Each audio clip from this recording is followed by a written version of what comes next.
పాట వినకపోతే నిద్ర పట్టదు. మీరు పాట వినాలంటే నేను పాడినా ఏంటి? ఏమిటి నువ్వు పాటలు పాడతావా? ఏంటండి మరీ అంత తేలిక తీసేశారు? మా ఆశ్రమంలో ఫంక్షన్లు జరుగుతున్నప్పుడు పెద్ద పెద్ద వాళ్ళు వచ్చినప్పుడు నా చేతే పాటలు పాడించేవారు. పాటలు పాడుతున్నప్పుడు ఒకటే చప్పట్లు చప్పట్లు కొట్టే కొద్దీ నేను పాడేదాన్ని. మరి ఇన్ని రోజులు నాకు ఎందుకు చెప్పలేదు డార్లింగ్? ఏదో ఒకటి వదులు. తలుపులు ముయ్యండి. ఏ ఎవరిని వింటారనా? కాదండి, నా పాట మీరు తప్ప మీరు ఎవ్వరూ వినకూడదు. నా పాట మీకే అంకితం. ఓ ఏం కొట్టేవే నచ్చలక. వస్తానుండు, నీ పాట నాకే నాకే అంకితం. ఓకే ఏది పాడు.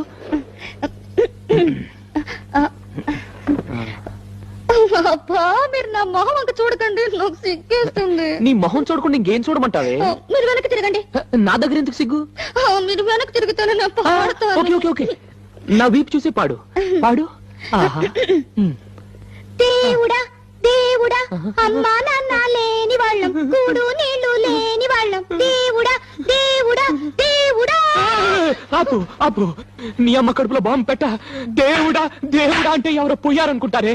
ఇది పాట కాదు, పాట కాదే, చౌకేకలు చౌకేకలు. నాయనమ్మా నాయనమ్మా, నిజంగా నా పాట బాగలేదండి. దేవుడా